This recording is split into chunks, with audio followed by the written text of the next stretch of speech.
one of the last days Rosie is automatic, which is one thing that I've dreamed of doing ever since I bought this car from the junkyard, and it's finally happening because I found the whole setup at the junkyard just last week. I made a TikTok video showing you everything that I bought from the junkyard, what car it came off from, as well as how much I spent. So if you want to go check that out, go to my TikTok. It's Stephanie Drifts. But I didn't really find the video on this type of TE doing that conversion, so I thought that I'd make one. I'm doing it for the people. I feel like it's gonna be a long one, but I hope you guys enjoy it. Here's Rosie. I pulled her into my garage. I also have this book. This is a Toyota Corolla 1981 repair manual, and it's really cool because they actually took the time to take pictures. First thing I'm gonna do is remove the center console.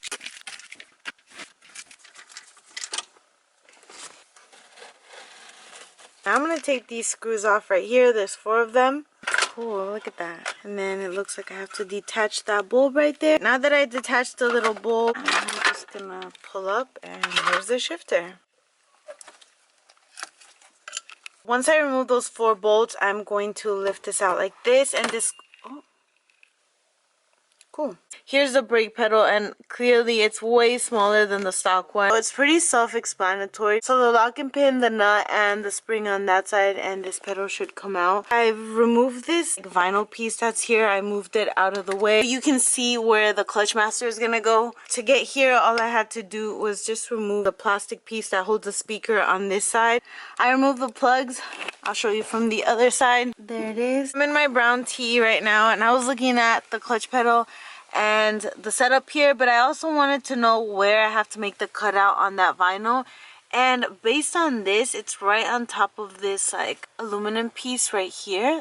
And then when I get inside of Rosie and I look up at the same direction, it looks like there's a cutout right here. Alright, just finished installing the brake pedal. That wasn't too bad. Here's the clutch pedal that I painted. This thing was super rusted, so I was able to get most of the rust out. I dipped it in vinegar.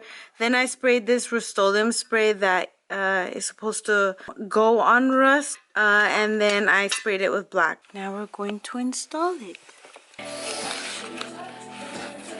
My milkshake brings all the boys to the yard, and they're like, it's better than yours. Damn right, it's better than yours. I could teach you, but I have to charge. I did the best that I could. You can still see I messed up a little bit there. It's the next day, and yesterday I feel like it doesn't look like I did much. I did the pedals and the shifter, and there was just a lot of little things that took me longer than expected. Cutting the vinyl was kind of hard, and I also painted everything yesterday before I installed it in the morning, so that took some time. Today I plan on dropping the automatic transmission. So unplug everything, drain it. Up here I think I have to remove the air filter box. That way I can remove the transmission cable. I also have to remove these transmission oil lines that connect to the radiator because the manual transmission did not come with them. I'm going to be honest, I'm going to do a voiceover because I don't want to find music for this video. But here I am removing the torque converter bolts. You have to spin the crankshaft in order to find each one. There's about 6 of them. After I did that, I unscrewed the speedometer cable. I removed the drive shaft.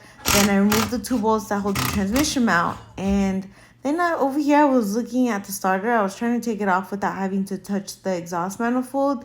And then it was time to finally drop the transmission. I obviously used 2 jacks because this thing was really heavy for me to take down. But, you know, I got it done. So I've already ran into one issue that the backing plate to the manual and automatic one is different. As you can see, the starter bolts, the holes don't line up. And the other thing is the bearing I ordered. That's way too big. And I wasn't going to change the rear main seal. It looks like it's leaking because oil is coming down. I know that I'm already here, but it was just one thing that I did not want to do. And I don't want to have to remove the exhaust manifold because it's just too much work. So I'm going to try to remove the bolt and the clip from just the bottom of the car and slide it through. I picked up another starter. I also picked up a rear main seal so that I can install a new one because by the looks of it, the current one is leaking.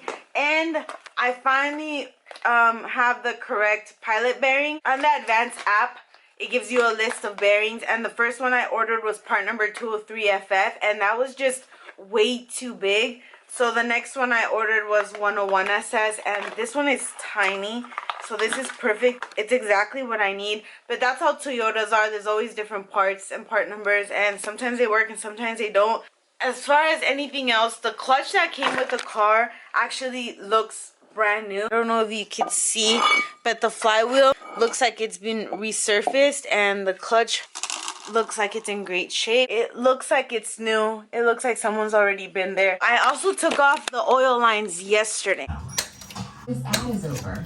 And we are back to another voiceover. So I installed the main seal and the bearing. Then I did the clutch and flywheel assembly. And if you notice on the top right corner, I used the open combination wrench to hold the crankshaft from spinning, which is a little trick that I learned a few years ago.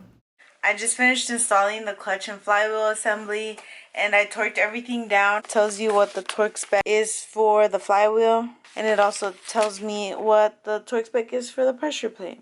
I don't know how many days I've been working on this. It's probably almost been a week. I struggled to put the transmission in for 2 days straight.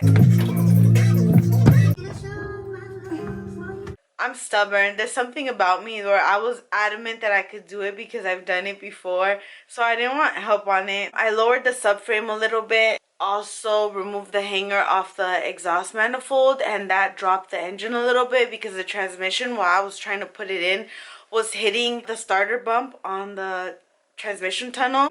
I was able to finally put the transmission in today, which is I think today is day number 5. My arms hurt. I couldn't even bolt on the starter right now because my arms are complete jello, but it's in and I'm so excited. I knew I could do it. I ended up getting a new clutch line because the line that Kelvin flared out for me. So I'm at Kelvin's house today because the clutch line that I bought for Rosie had been cut by the same gentleman that took the pedals. I'm not sure how easy it would be to make another line. You see? Did not go in. Something happened to the fitting on this side right here. I also screwed it in from here just to make sure that it went in. I had to remove the clutch master again. But now that the transmission is on, I can screw it on from the bottom. And this is what it looks like from the bottom. And just by the looks of this, I think I'm going to have to cut the tunnel from the top.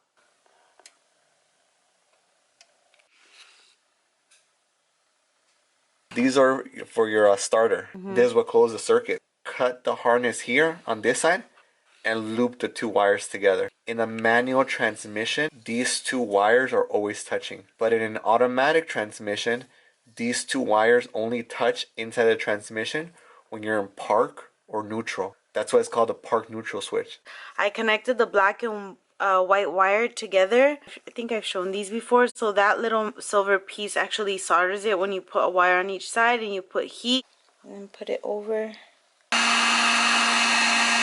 This is to bypass the park and neutral switch. Your car will only start when it's on park and neutral. And now because it's a manual transmission, we have to bypass that so it turns on whenever we turn the key. Now I have to connect this red and blue wire that are on these switches, which control the reverse lights. I have to do the same thing and solder them to this side, which is the plug that goes on the transmission. This connector is from automatic transmission. And then these 2 half of the wires are from the manual transmission from the junkyard.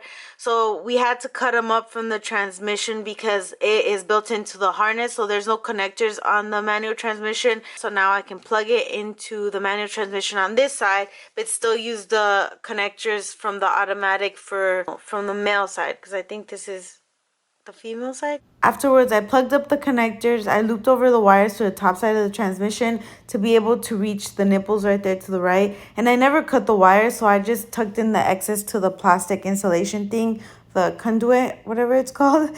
Then I attached the clutch save as well as the clutch line. And lastly, I attached the speedometer cable. The transmission is in and I just test fitted the shifter. As much as I didn't want to cut into the car, I had to cut. I cut about that much just because I wasn't able to shift upwards. I just have to put silicone, slap the shifter in. Also, I was able to make mine work, the original one. I've already test fitted it. And I have the shift boot that I got from the junkyard, which is that one, which I'm just gonna tuck underneath.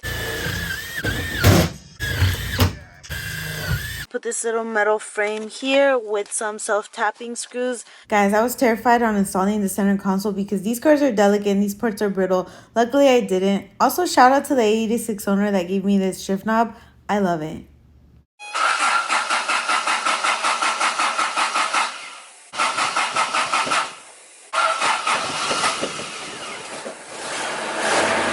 This is the one I got from the junkyard, so it's aftermarket and it sits weird. I want the original one that comes up from here and then it drapes down, but for now, that'll do. You want to go with me to take it out for a spin?